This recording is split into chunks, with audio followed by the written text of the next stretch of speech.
Alors c'est parti, on va voir ensemble comment créer ce petit système de checklist comme ça, avec des inputs checkbox et des éléments qui vont se scinder en deux comme ça. Il va y avoir une petite animation assez sympathique. Donc j'avais déjà fait une vidéo sur un menu scindé, je m'en suis un petit peu servi, même si j'ai changé pas mal de choses. Et on va le lier avec un input et avec le fameux trick, le fameux truc qu'on peut faire avec les checkbox et des éléments. Comme ça on peut faire du clic sans JavaScript. Et donc c'est une petite astuce à connaître, et même Apple, le site d'Apple l'utilise, je vous montrerai si je m'en souviens à la fin de la vidéo, mais sinon vous allez juste aller dessus, ils font ça pour leur menu notamment. Allez, on va voir comment on fait ça tout de suite. Alors, on est là sur VS Code, un simple index, un simple style, et on va pouvoir faire tout ça. Donc ici, dans notre HTML, je vous mets le code source en description, vous pouvez aller le trouver comme vous voulez, et l'utiliser comme bon vous semble.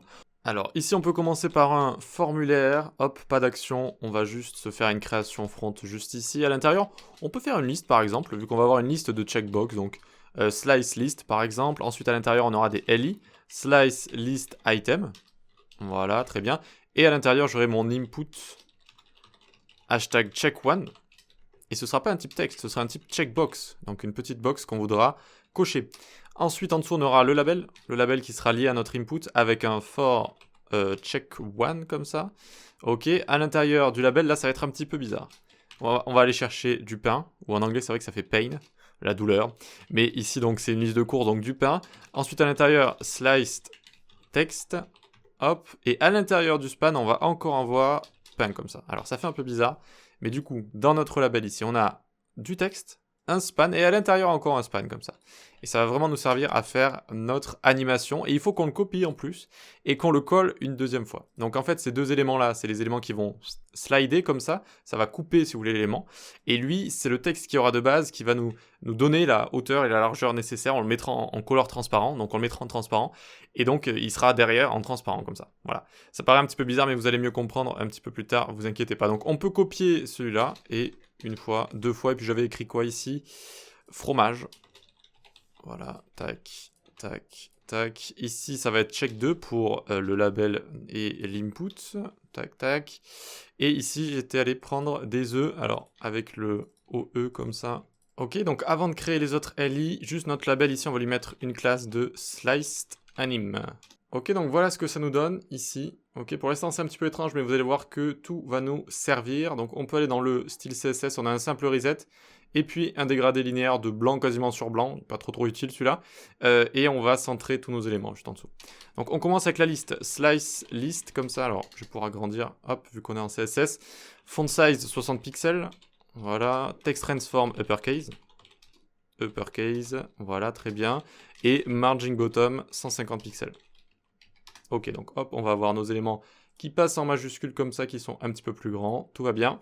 Ensuite, nos items, donc slice list item, comme ça. Alors ici, on va mettre color transparent. Et donc là, tout va disparaître, les textes vont disparaître. Mais par la suite, je vais juste faire apparaître les spans qu'il y aura, et juste le texte de départ qui, à chaque fois, ne sera plus là. Enfin, on le verra plus, mais on gardera toujours sa hauteur. Donc je reviendrai un petit peu dessus. Mais pour l'instant, tout est transparent. Ensuite, display flex. Align items center, comme ça. Très bien. Alors même pour l'instant, le transparent, on va peut-être le mettre en commentaire pour qu'on puisse toujours voir ce qu'on est en train de styliser. Donc slice list item input. Donc là, on parle de notre checkbox. Et on peut la faire grandir, la checkbox, parce que c'est quand même un élément qui est assez petit de base, donc n'hésitez pas à le faire grandir comme ça. Marge right 50 pixels. Et cursor pointer comme ça. Et donc regardez, ça vous donne des checkbox qui vont être un petit peu plus grandes. Alors je ne sais pas pourquoi celle du milieu ne fonctionne pas, tiens. Alors attendez. Ah oui, c'est parce que c'est en train de déborder sur les côtés. Très bien, donc les trois fonctionnent juste ici. C'est des checkbox un petit peu plus grandes, donc c'est nickel. Ensuite, on peut aller ici faire sliced anim. On part sur une position relative. Donc sliced anim, ça va être nos labels à chaque fois. Ça va être nos labels qu'on a juste ici. Et donc, évidemment, il faut qu'ils soient relatifs pour les éléments qui sont en absolute à l'intérieur. Donc, maintenant qu'on a notre relatif juste ici. Ok, donc ensuite, on va s'occuper du sliced text, comme ça. C'est le bloc qui contient les deux spans. Et là, on va mettre une couleur de 2. Et du coup, on peut décommenter ça. Et on va voir que juste le premier mot, comme ça, va disparaître à chaque fois. Mais je garde sa hauteur et sa largeur. Ok, très bien. Donc, maintenant que j'ai ça, je vais faire un display block. Position absolute, overflow hidden, j'ai envie de mettre mes deux textes les uns au-dessus des autres. Et donc pour ce faire, je les position absolute, je les mets top 0 comme ça, et je leur donne une hauteur de 50%. Et donc qu'est-ce qui s'est passé ici? Eh bien, on va décocher ça. Alors c'est apparu à côté, hop. Donc vous voyez que nos éléments ici, ils sont coupés en deux, ils ont une hauteur de 50, ils ont une hauteur de 50% ici. Et ensuite, vu qu'ils sont en absolute, et qu'ils sont à top 0, je vais y arriver, hop, hop. Hop, on parle de label ici, et donc on a nos slice text, vous voyez, qui sont en fait les uns au-dessus des autres à 50%. Ils ont 50% de hauteur, ils sont les uns au-dessus des autres, comme ça, à top 0. Donc c'est juste ça qui est en train de se passer. Maintenant, on va mettre une petite transition sur transform, 0,8 secondes, et ici j'ai mis un cubic Bézier un petit peu spécial. Tac. Donc, vous savez, avec les transforms, on peut mettre des ease in comme ease out, ease in out, etc. On peut aussi mettre un cubic Bézier comme ça. Celui-là, en fait, va aller le rapide au début et à la fin, et lent au milieu. En fait, c'est un peu l'inverse de ease in out. Okay, donc, celui-là va être rapide au début et à la fin, et lent au milieu. Vous avez des outils pour visualiser les cubic Bézier en ligne, si vous voulez. Ensuite, on va voir will change transform. Donc ça, c'est une propriété assez intéressante quand on a des animations sur les transforms. Donc à pas utiliser partout parce que ça peut coûter en performance parfois si on l'utilise trop souvent. Mais sinon, ça permet de faire des animations bien propres avec notamment certaines propriétés. Donc là, vous dites en fait au navigateur que cet élément va avoir la propriété transform qui va changer. Donc ensuite, les spans qui est à l'intérieur de slice text, on va les display block. D'accord? Vu que c'est des spans de base, je les display block pour pouvoir les transform. Et ensuite, à l'intérieur, je vais faire sliced text plus sliced text. Donc, le second, à chaque fois, span, va passer à top 49,9%. D'accord? Je vais le bouger du top. Vous voyez que le second span ici, c'est ça que ça signifie le plus. C'est le slide text qui suit. Et donc, vu qu'il y en a deux à chaque fois, vous voyez, il y a un span ici et il y en a un autre. Et bien, plus, c'est celui qui suit. Comme ça, ça vient sélectionner celui qui suit. Et hop, je viens le pousser de 50%. Donc vous voyez que là, ils sont bien poussés de 50%. Mais il n'y en a pas encore l'effet escompté. On aimerait en fait faire remonter celui qui est en dessous. Et donc, vu qu'il a un overflow hidden, quand il va remonter, ça va le cacher. On verra que la partie basse du mot. Ce qui viendra épouser la partie haute du mot, comme ça. Donc, regardez, on va faire sliced text plus sliced text span.